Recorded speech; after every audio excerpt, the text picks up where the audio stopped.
This is Mike Titino with the Safety First Home Inspection Show. So thank you for having me. It was an absolute pleasure. Love being here. I love chopping it up with you. Catherine, thank you so much. No, thank you. I'm proud of you, man. Good for you. I like it.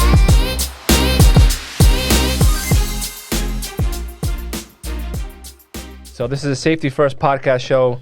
I have a very special guest, a rock star real estate agent, Amanda Palmeri. Thank you so much for coming. Thank you for having me. I'm so excited to be here. I'm excited to really dive into everything we're going to get into because I feel like you've done a lot in a short period of time so far. So before we get into that, give us a bio about yourself. What got you up to this point?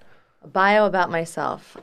Where to start? So basically, the reason that I'm even in real estate is because I was working in hospitality before this. Obviously, we know COVID hit, wiped out a lot of hospitality jobs. I say it's a blessing in disguise. I loved my job, but I've always had a different mentality than the 9 to 5. Of course.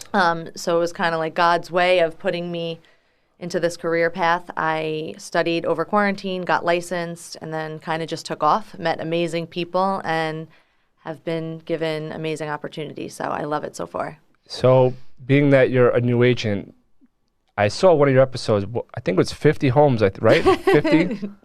Yes. We'll save that for another day, that number. Okay. That number haunts me. Okay. But that's a good goal to have. I mean, even if you reach half of it within a year, 25 homes, and that's still a good turnout. That's still pretty good, yeah. I'm going to be approaching 10 now. Really? I'm going to be approaching 10. And how long of it?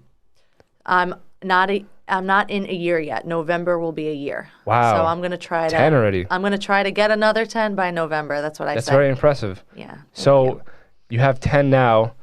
So obviously what you're doing is working. What are you doing right now? The $1 million question. Well, to be honest with you, I'm going to say what I said before. I was blessed meeting the people that I've met from the beginning. Charles, Dan, JB, you, everybody. I feel like it's a great community. They've helped me tremendously and kind of set the tone for how I kind of carry myself in this, I guess. Another thing that has been great for me is social media. I've really upped my social media. I've turned my Instagram strictly into business. I'm sure you see the ridiculous reels and things that I post, but that has worked. And I feel like I just eat, sleep, and breathe this job. I love it. It's my boyfriend at this point. It can get overwhelming at times. Like, I feel like we have a lot in common, obviously, particularly we're in the same industry, and we both know that this business can keep you up at night, can wake you up in the morning, So with that being said, I feel like starting out any business, you're obviously going to start off with rejection afterwards, like constantly. How are you getting over those rejections? It does happen. I'm a people person, so I feel like that has driven me a lot. But the way that I look at it, and it's so cliche, is that if it's not meant to be, it's just not going to be. I mean, I've had things just fall out of the sky. I'm sure you can attest to this. 100%. You'll have appointments and clients that you're like, I don't even know how I got this. It just pops up. Yep. And I truly believe in that. It's like faith and right timing, right place. If it doesn't work out, I just always try to give it my best. And if my best wasn't enough, at least I know I gave it my best. So it just wasn't meant to be. Yeah. And I would say to add on to that, so there are times, deals die, obviously. Inspections get canceled. They go elsewhere. When that happens, in my case, or they decide to go with another home inspector, I tell myself, if I'm stressed out about 1, even 2, maybe even 5 inspections, if I'm stressed out about that, I don't have enough business. Right. I need to have 30, people reaching out to me. And even if I lose 10, I have 20 more. It's no sweat off my back. So yeah, that actually leads me into my manager, who's amazing, and she's really been my mentor through this whole process. Mano, she always tells me, you want to keep things in the hopper being your gas tank. So while you're cooking, never get too comfortable. You always want to have stuff on the back burner. And I think another thing is you can't take things too personally in this business because it happens to everybody, even the top of the top. So you can't take it personally. You just have to kind of roll with the punches. Matter of fact, people who are at the top, whether I use Charles for an example, he's flipping 200 homes a year. Yeah. He must be placing. He has deals die or he gets turned down. I mean, it just comes. It's like the nature of the beast with this business. Yeah, he must be placing thousands of offers to lock in 200, let's say, or whatever his number is. yeah, it's definitely a numbers game. So what's your mind frame going into entrepreneurship? Because I feel like that's a whole,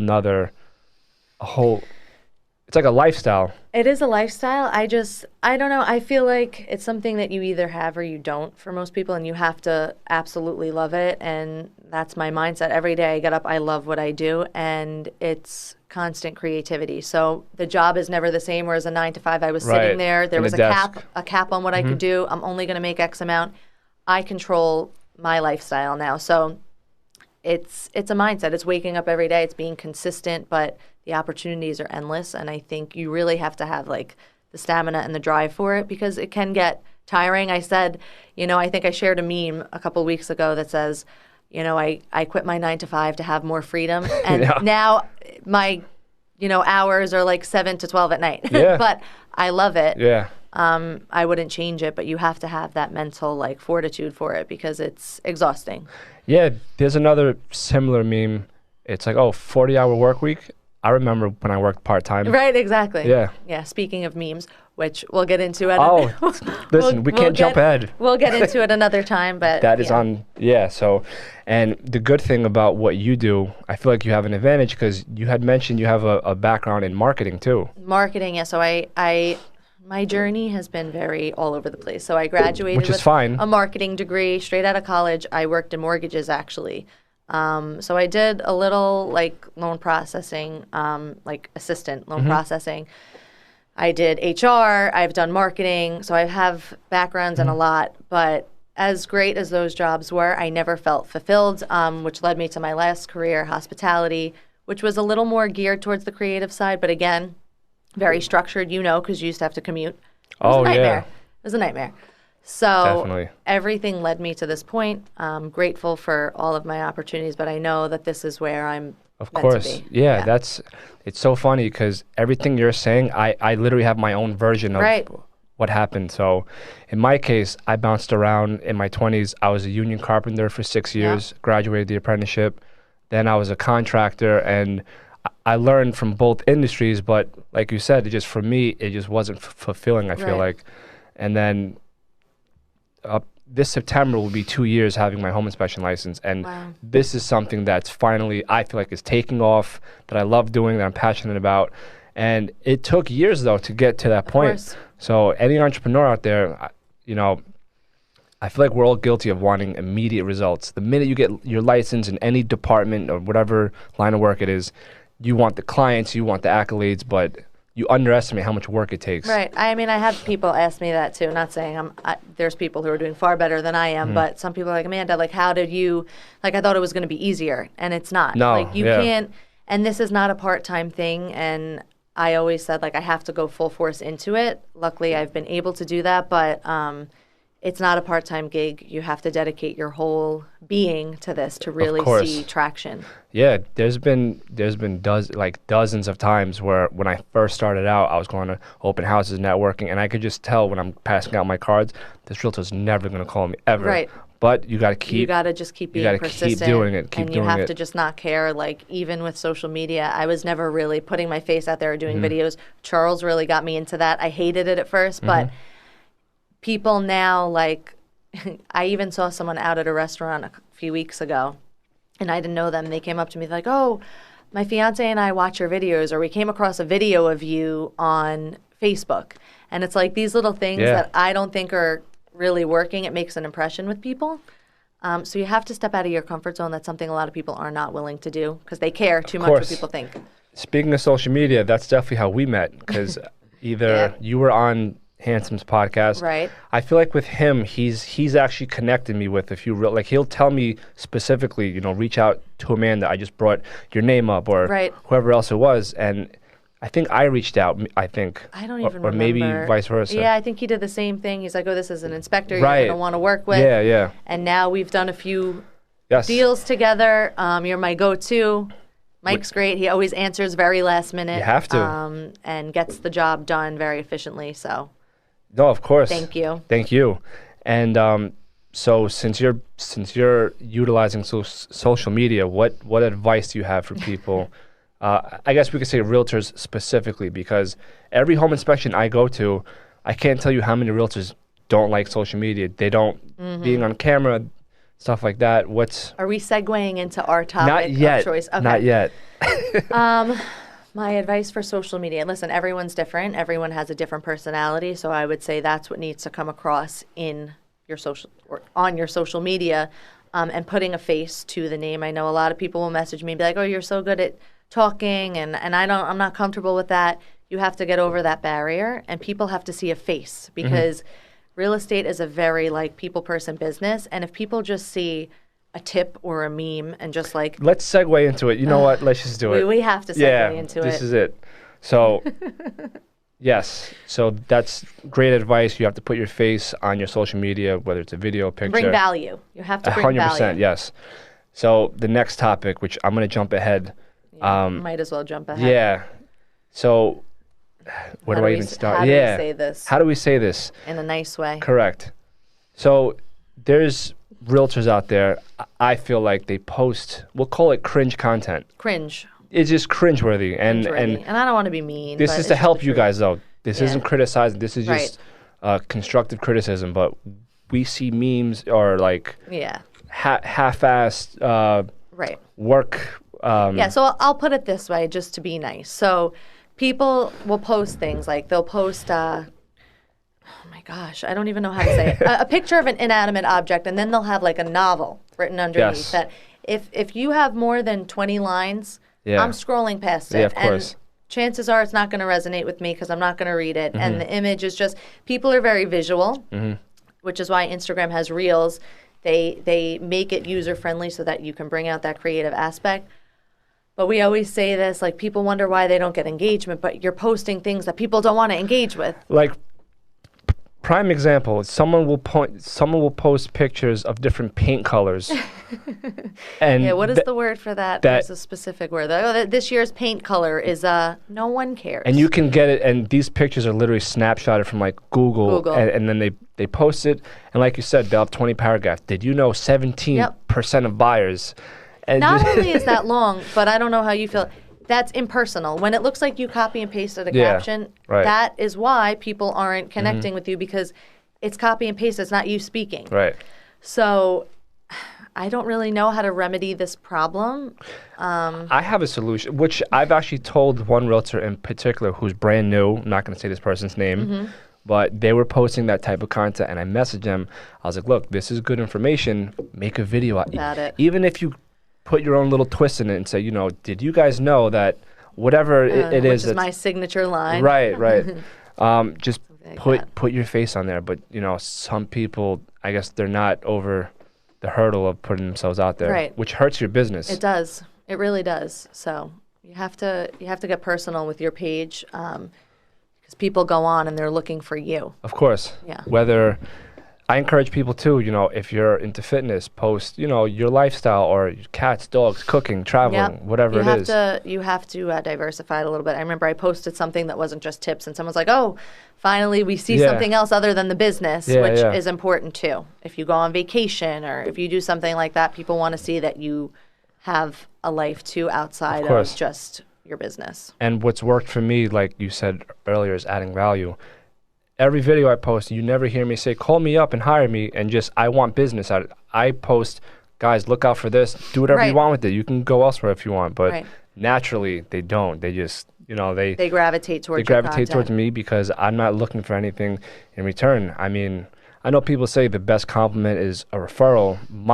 In my case, the best compliment is, I never knew that until I watched that video. Right. And that makes me feel like, wow, like people are really paying attention. Right. Like I could go on your page, and I'm not a home inspector, but I could look out for things that maybe, you know, if I have to go through an inspection by myself, I can see what I'm looking out for. And your page helps with that, which is good. Thank you. And so aside from business, you're into fitness. Yep. How important is that in your life?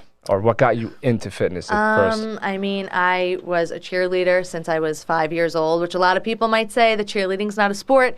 It is. I was cheerleading. You have to be active for that, though. You have to be active. I traveled competitively for that, so that was always a structure in my life since I was like in first grade. Practices, and I used to look forward to that structure. And then once I graduated high school and that was taken away from me, I kind of like lost my identity for a little bit. I'm like, oh my gosh, this was ripped from me. I did it for so long, so I really started to pick up in the gym, and that's been a part of my routine now for all these years, and it sets the tone for my day. It does. Whether I go in the morning, at night, that's my mental release. Yeah. Not even aside from the physicality of it, it's mental, and it just sets that routine. I know you are the same way. Yeah. Yeah. Definitely. It's great, and I couldn't imagine not working out. Yeah, no. You know? Yeah, well, I started working out, I would say, in my early 20s, just because prior to that, I was probably 150 pounds soaking wet. Oh, my gosh. Yeah, so one day, I was probably 18, 19. I looked in the mirror. I was like, no. You were over it. I was over it. I was like, no. Yeah. And that's when I started. And then I realized, the discipline, the commitment, the self-care of not, doing bad, not having unhealthy habits, it really pays off. Right. Of course. So Plays a big part. definitely does. So outside of work, what are your hobbies? What are my hobbies outside of working out? I belong to a volleyball league, which I'm sure you saw. Yes. So I do that every Thursday. I play at Cedar Beach. I'm big into my friends and family. I have a nephew who I love. So family, friends. I do like to read too. Really? Which is important. Yes. And I don't do it nearly as much as I should. By the time I get in bed at night, sometimes I just pass out, and I'm always on my phone. So sometimes I just like to not look at anything. But reading, I think, is important. I know you're a big reader. Huge. I I have a funny story about that. But go ahead. No, and I was going to say, and I love to travel, which I want to do more of if too. COVID, Yeah. the C word, ever leaves. But I love to travel. So definitely more of that. So the reading part, there was a point in time I didn't even read anything at all, and a buddy of mine recommended that I read Rich Dad Poor Dad. I'm just started that. Phenomenal book.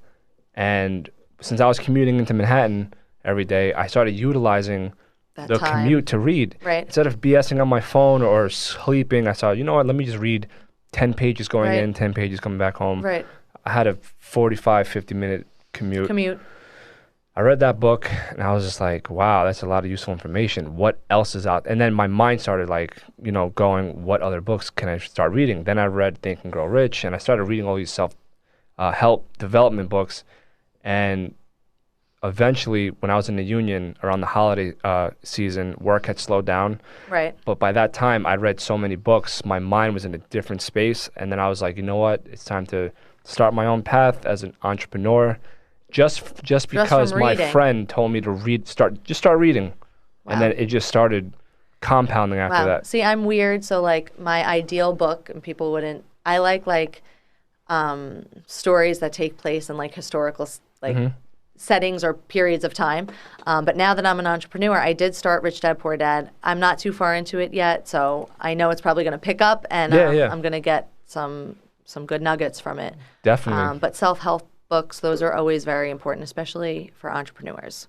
What other self-help entrepreneur books have you? Oh my gosh. I read one. Well, it's not really self-help. I read Ryan Serhant's book, his new book, Big Money Money Energy. Energy. That's a good one. I'm trying to think of a couple other ones. There's so many, and they all have similar, I think something about $1 Million not million. Agent Yeah, $1 Million Agent. by Gary Keller. Yep, I read that one too. Read that. So now I'm on to Rich Dad Poor Dad, which I think is the main one that most agents Yes. say have really transformed. Oh, and my most prized possession, which a lot of people have read, is The Secret. I don't know your take on that. I That's watched the my video of Bible. that. That's So I read The Secret. I keep it on my nightstand, and sometimes I'll just open up to a random page on a random day if I'm thinking about something, whatever that lands on. I take that as my week's mantra. right. And I believe in that. I think mindset is huge, and you can conjure up anything that you want in your mind. Of course. Yeah. That's where Rich Dad, Poor Dad, there's another book also written by Napoleon Hill called Outwitting the Devil. Okay. Where I don't know that one. he interviews the devil. Ooh. And the devil just goes into explaining on how he controls people's bad habits, overspending, overeating, just having no discipline in life, Right. drifting basically. And then Napoleon asks him, he's like, so who are the people that you don't have any control over? He goes, the people who think for themselves, people who know the path that they want in life. And I'm like, that's crazy. I never thought of it like that. It comes into play. And Yeah. I feel like entrepreneur, it's it's just a mindset throughout life. I don't really go with the crowd. Like, I'm always looking into things objectively. Like, I do my own research. I don't just go just because everyone says, think this way. And I think that's something that's really important in having a business and being an entrepreneur. You need to be very forward thinking and outside of everyone else's thought process. And speaking of entrepreneurship, especially a new entrepreneur, do you think new entrepreneurs should be on the dating scene right now? This could go both ways, and people might disagree with me. So I'm not dating anyone now. Personal preference. Do I think a new entrepreneur? I think listen, if you're going to do both, if you're going to date and you're going to start a business, you need to understand that you have to allot time to both. Being in a relationship requires a lot of time and attention, and so does being an entrepreneur. My personal opinion, I prefer to grow my business because that takes a lot of dedication. Takes years too. Somewhere down the line, and also I think another personal preference, entrepreneurs need to be with someone who understands what it takes to be an entrepreneur. You're busy a lot of the time. Your schedule is not as lenient, and I don't know how you feel. I just look for someone who is very driven that way. So do you feel like you personally would get more along with another entrepreneur? Yes. Oh, you would? Okay. 100%. I feel like I need to be with someone who's in that mindset. It's not knocking anyone that has a 9-to-5, but it's just different. Your mindset's different. And of course. I go to bed thinking about my business and what I can do, and I'm like excited about it, and I wake up the same way.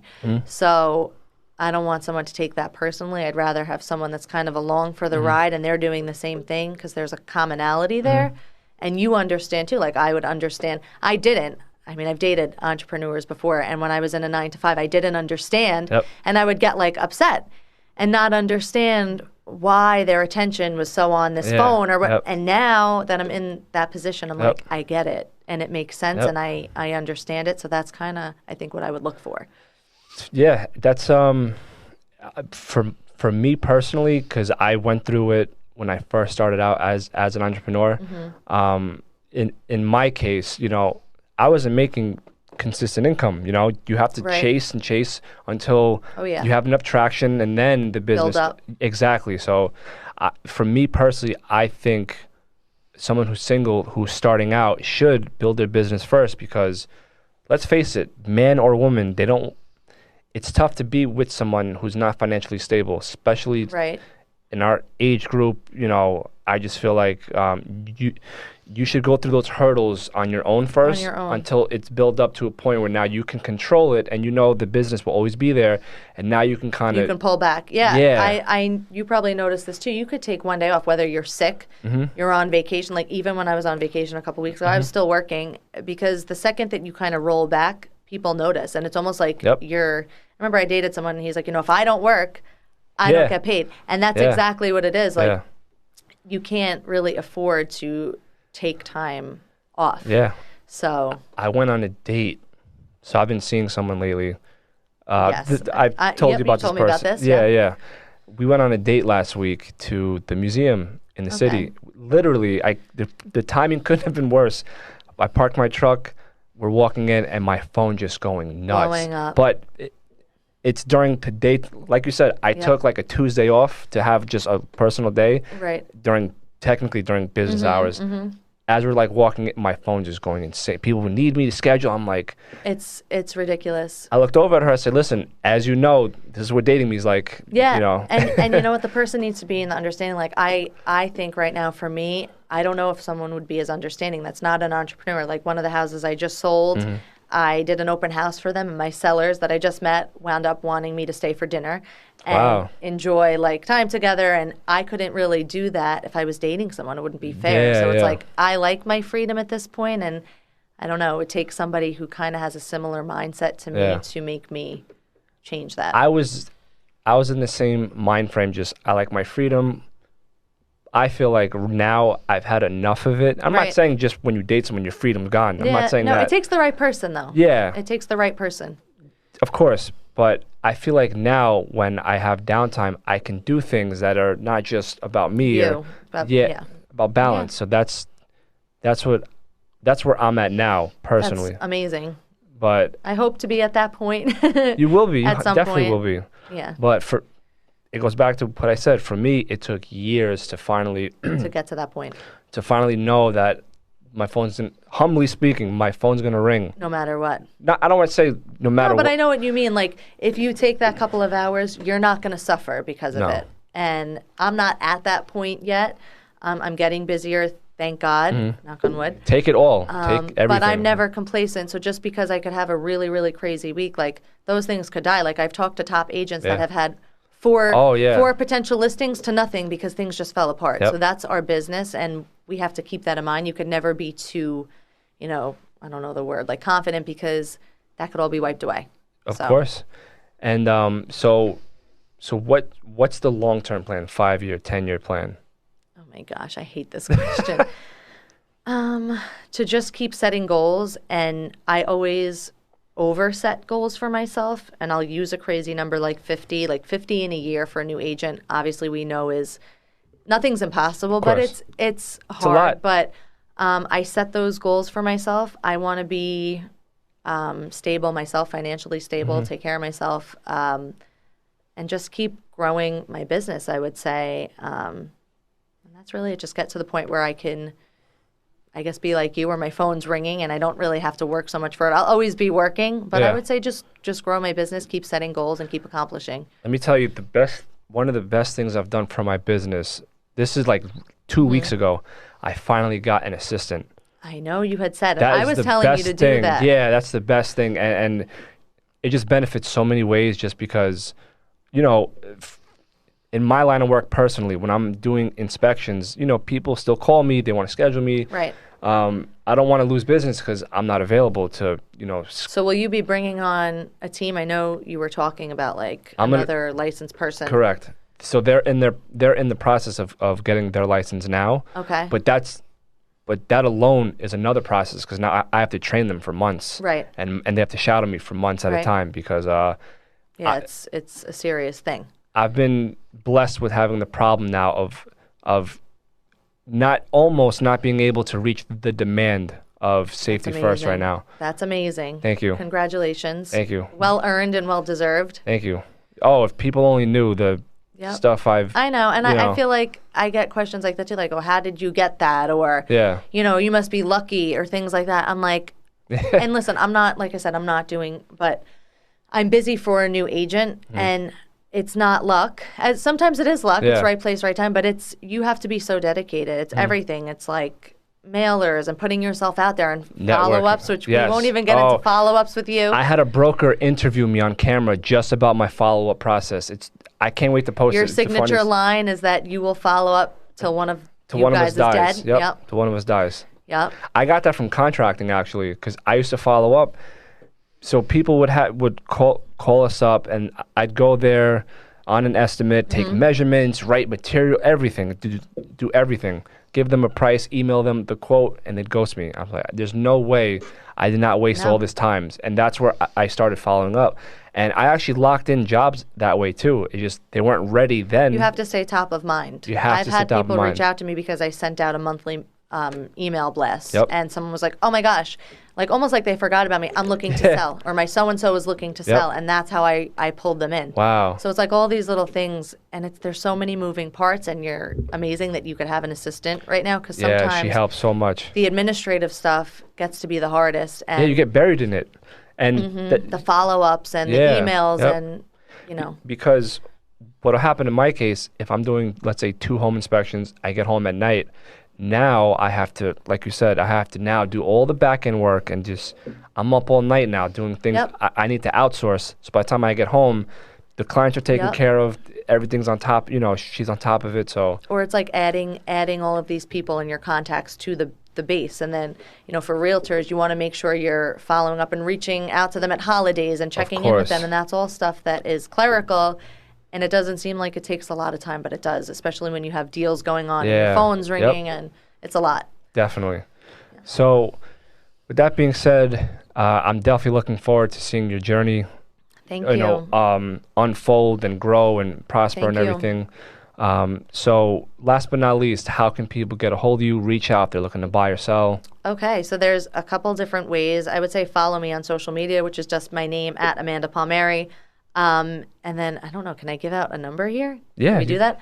All right, so my main line that my phone is affixed to my hand is 631-901-7015.